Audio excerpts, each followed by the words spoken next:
Bonjour et bienvenue au Carrefour des Cultures avec à l'affiche aujourd'hui pour vous l'ouvrage qui a pour titre Pays du Grand Paradoxe.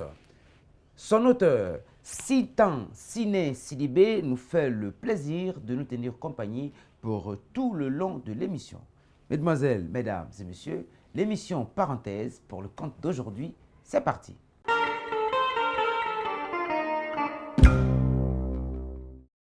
Ce roman retrace la situation d'un pays appelé par son auteur pays du grand paradoxe, très riche en ressources de toutes sortes, un grand atout qui ne se répercute pas paradoxalement sur la condition de vie de ses citoyens. Le héros du roman, Lansina, est un écolier brillant et un porteur infatigable des soucis qui taraudent son pays. Il vivait à Dandougou, sa terre natale, la plus grande ville aurifère du pays, où il sera témoin des manifestations sociopolitiques qui finiront par le décevoir. Il s'empressa ainsi de décrocher le baccalauréat pour aller étudier, à défaut, dans la capitale, Kojida, dans la meilleure des conditions avec l'élu de son cœur, Nana.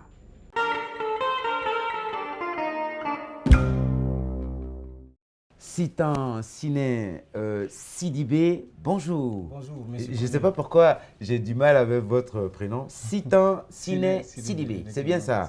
Et bien voilà, bonjour. Bonjour, Et monsieur. merci d'être venu sur le plateau de Parenthèse. Merci. Voilà. Et puis bon, on va parler de votre ouvrage aujourd'hui, Pays du Grand Paradoxe. C'est le titre de votre roman, hein, publié chez les éditions du Net. Hein. Et c'est un ouvrage récent parce qu'effectivement, il y a marqué qu'il s'est sorti en 2017. Effectivement. Donc voilà, là c'est vraiment tout nouveau et on est content de vous recevoir dans cette émission. Alors, Moi, je suis content. voilà, vraiment avant de commencer, je ne sais pas pourquoi, mais j'ai envie de lire cette préface tout de suite. Hein. On va commencer avec ça avant de rentrer dans le corps de votre roman. Encore, à travers le continent africain, nombreux sont les pays qui ont tout et n'ont rien. Des contrées merveilleusement dotées par la nature abritent des populations pataugeant dans la misère, dites-vous. Cette situation est d'autant plus désespérante que les différentes classes de dirigeants qui se sont succédés à la tête des États, pour qui les habitants se sont donnés corps et âme, ne font qu'enfoncer leurs concitoyens dans la précarité. Ces chefs, au lieu de construire leur pays, ils les détruisent. Au lieu de traiter leur peuple, ils les maltraitent. Karim Traoré, professeur de français. Je suppose que c'est votre professeur de français. Effectivement. Oui. C'était un bel hommage que vous rendez à ce professeur. Effectivement. Et puis, bon, tout l'intérêt que personnellement j'accorde donc aussi aux enseignants. C'est pour ça que j'ai commencé par l'émission, par cette préface. Effectivement, c'est évident, oui. Alors, et puis effectivement, pour les téléspectateurs, on les invite à lire l'ouvrage, votre ouvrage, parce qu'effectivement, c'est en gros l'ouvrage aussi qui est résumé dans cette préface. Effectivement. Allez, monsieur Sitan Siné Sidibé, et on va procéder vraiment autrement avec votre ouvrage, parce que vous êtes une jeune plume, c'est votre tout premier ouvrage. On va vraiment vous donner la latitude de nous donner à comprendre, à nous faire voyager dans cet ouvrage. C'est aussi pas mal de choses font écho à de la réalité, et comme c'est un roman, on va tout à l'heure permettre donc à tous ceux qui viennent seulement de se joindre à nous.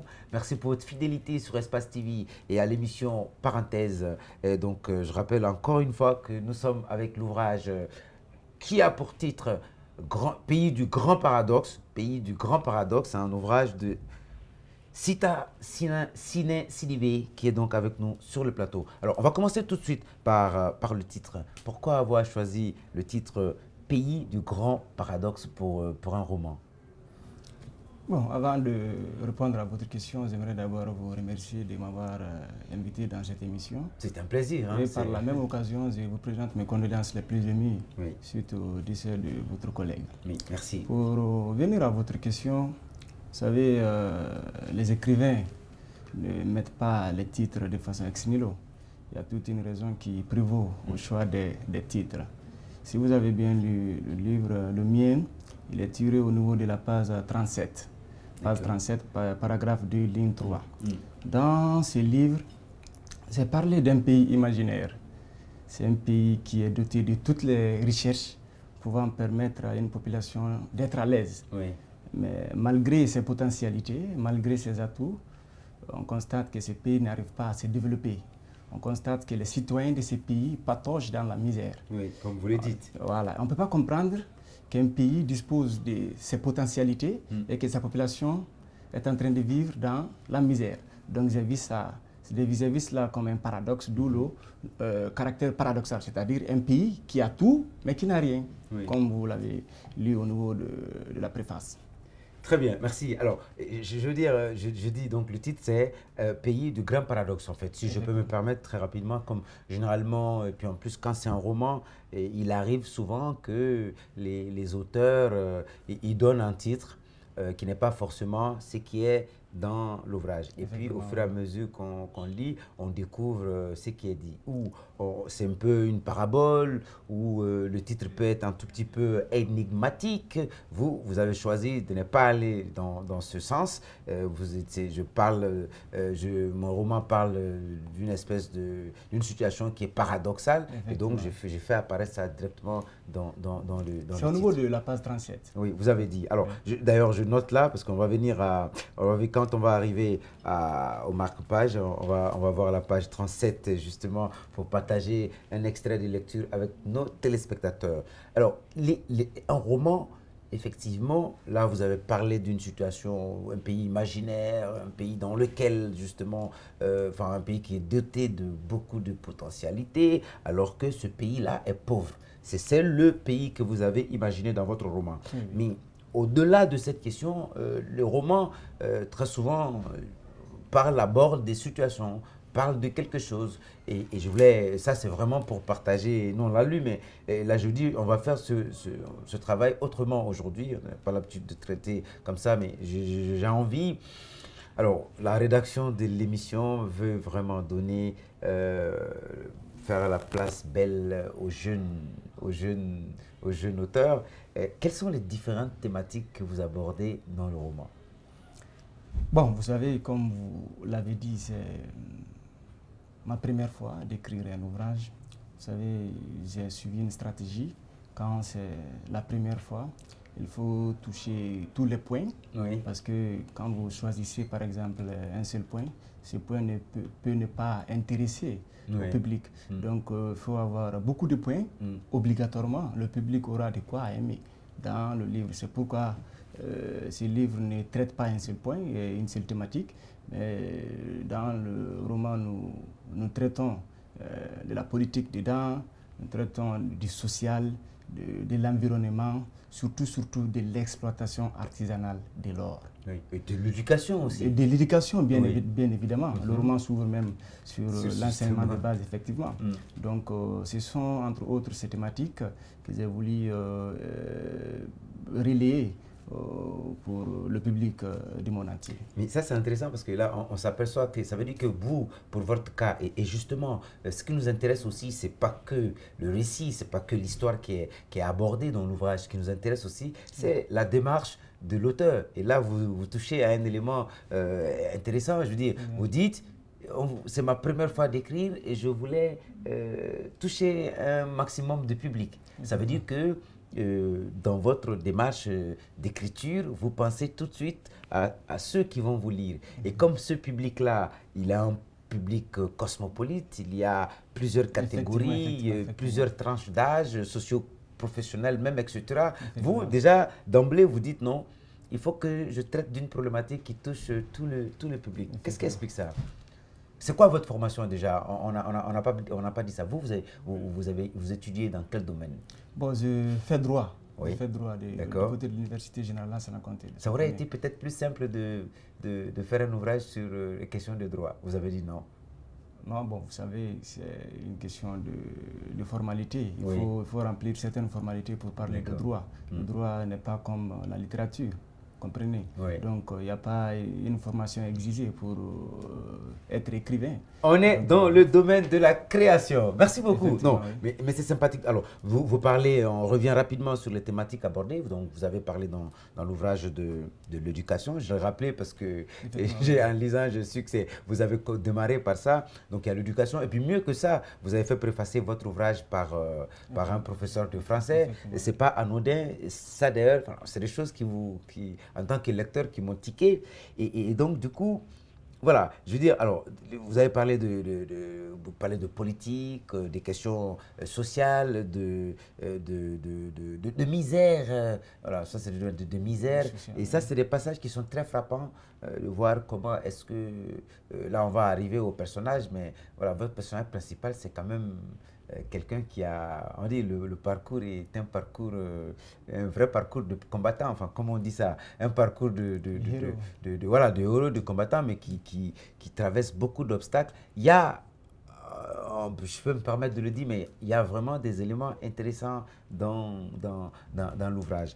Pour un premier ouvrage, nous, on a envie de vous dire chapeau. Alors, là, on a parlé des thématiques qui sont abordées et on va parler des personnages. C'est-à-dire que un roman, voilà, nous on a la chance, enfin on a la chance, on est curieux, on aime, on est amateur de lecture et on lit. On sait que dans le roman, quand on écrit le roman, l'histoire est portée par des personnages. Effectivement. Certaines situations sont incarnées par des personnages. Pour le cas de Pays du Grand Paradoxe, qui est votre roman, hein, dites-nous, quels sont les principaux personnages que vous avez créés et auxquels vous avez donné des rôles, des missions et qui racontent, qui portent des valeurs, qui racontent des choses. Et ça, c'est important.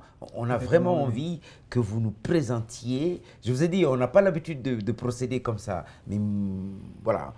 Voilà, on veut rentrer. Moi, en tout cas, personnellement, je veux rentrer dans votre démarche, de comprendre les personnages, ils ont été créés, comment, à partir de quoi, qui porte quoi, qui fait quoi, qui joue quel rôle.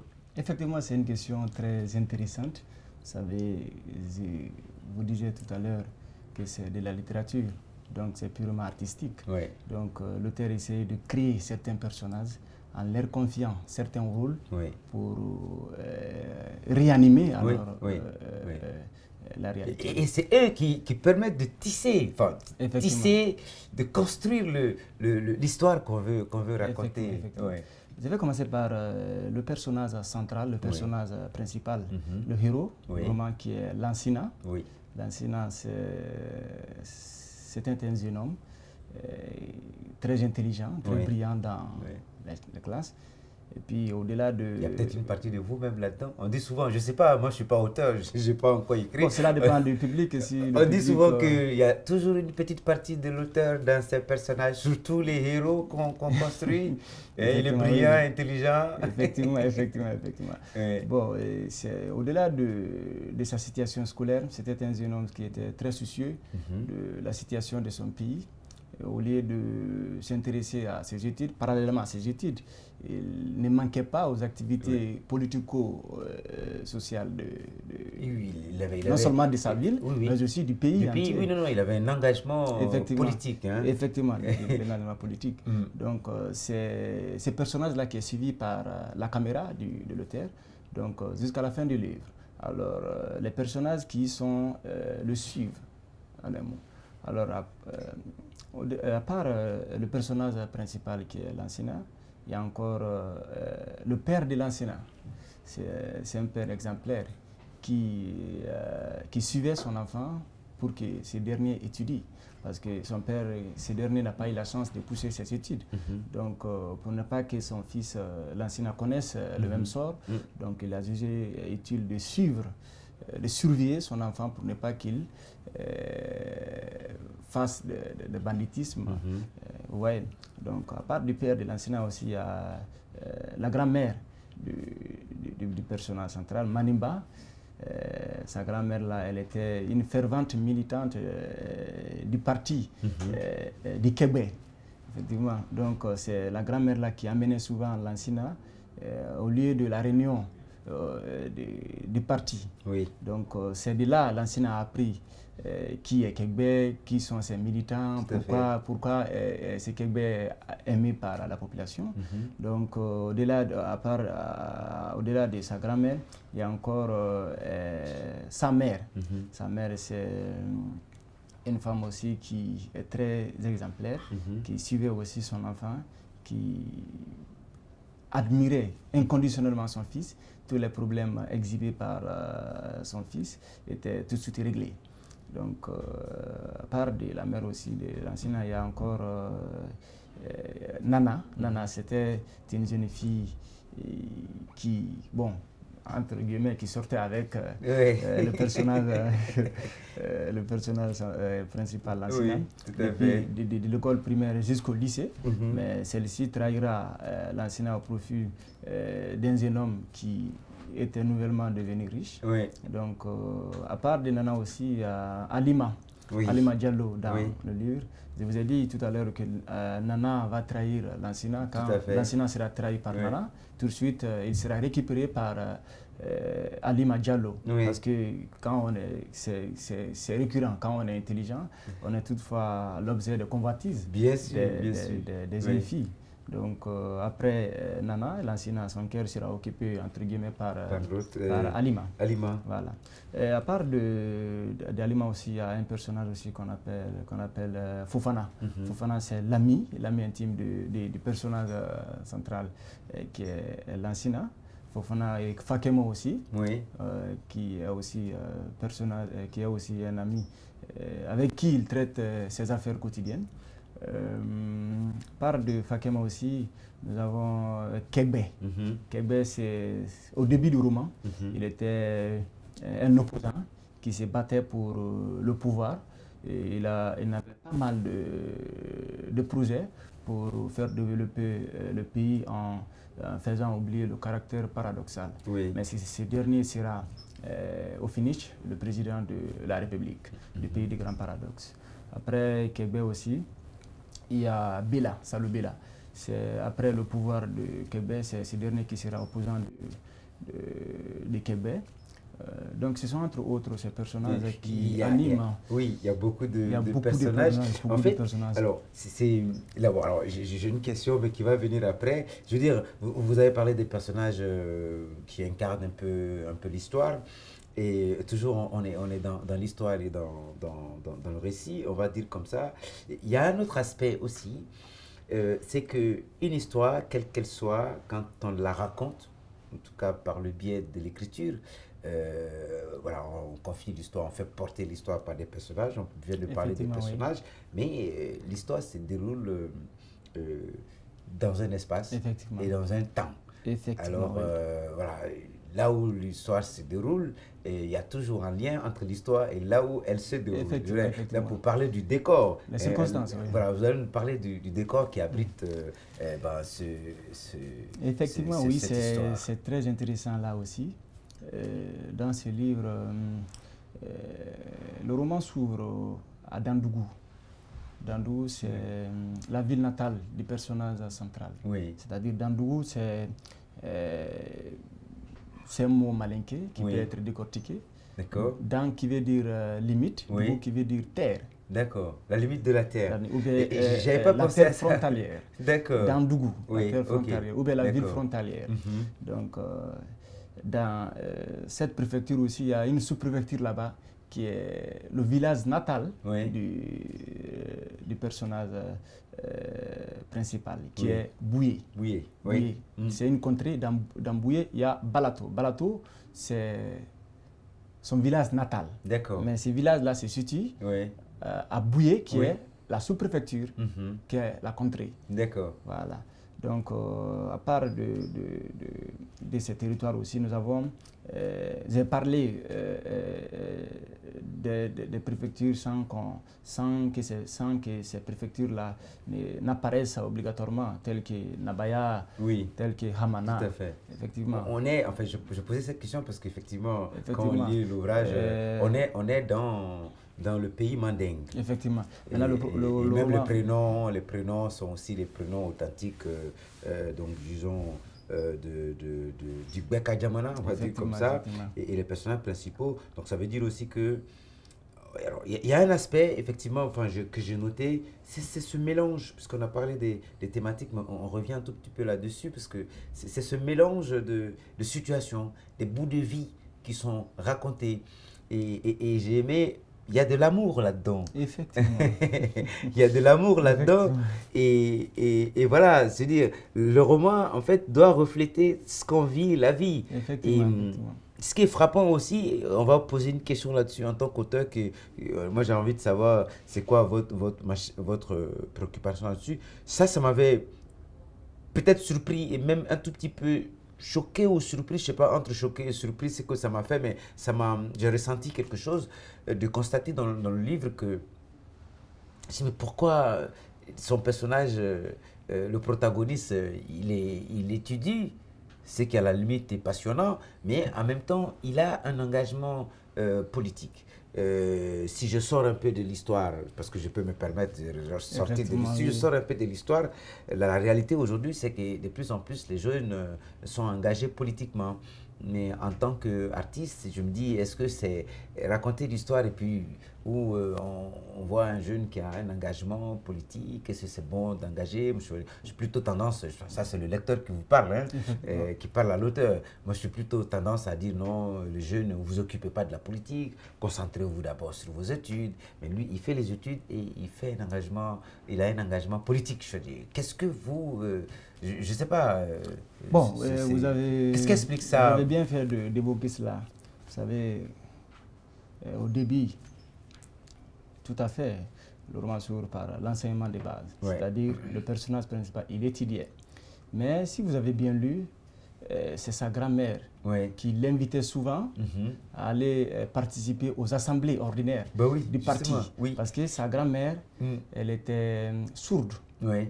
Elle n'entendait pas très Oui, bien. oui. Donc, elle se servait de son petit-fils après les réunions ordinaires du parti, une fois à la maison, pour que celui-ci lui fasse le compte-rendu de tout ce qui a été dit lors de la réunion tout à fait. Mais ordinaire. justement. Maintenant, c'est cette répétition qui est ancrée dans la tête Oui, du qui l'a jeune homme finalement entraîné.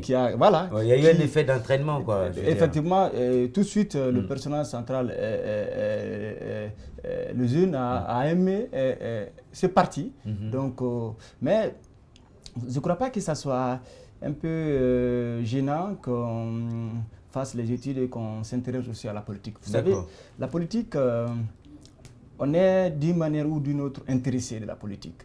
Si on n'est pas directement intéressé, ceux qui sont dans la politique vont faire ce qu'ils veulent et les conséquences, vous allez tous les supporter. Donc vous préférez que les citoyens soient plutôt actifs.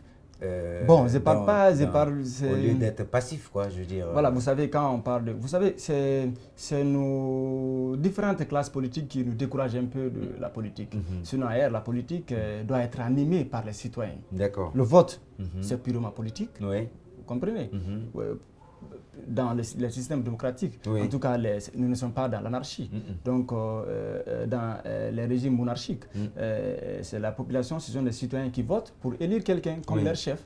Donc, en faisant cela, vous faites de la politique. Ouais, là, c'est le juriste maintenant que Effectivement. j'entends, l'homme de droit. Alors, non, pays du grand paradoxe, mesdames et messieurs, c'est le titre du livre qui fait l'objet de notre émission Parenthèse d'aujourd'hui. Et son auteur, Sita Sine Sidibé, nous a fait le grand bonheur et le plaisir de nous tenir compagnie. Mesdames et messieurs, donc justement, on vous recommande l'ouvrage. C'est une jeune plume qu'il faut encourager. Et nous, en tout cas, à Espace TV, dans l'émission Parenthèse, on est très heureux de le recevoir. Alors, Sita Sine Sidibé, donc on va continuer. J'ai parlé du décor parce qu'effectivement, c'est important. Ça me donne envie de vous poser la question suivante. C'est-à-dire, qu'est-ce qui détermine le choix chez l'auteur que vous êtes, en tout cas en partant de l'expérience de l'écriture de cet ouvrage, qu'est-ce qui détermine le choix de ce jeune auteur de dire, OK, cette histoire que je vais écrire,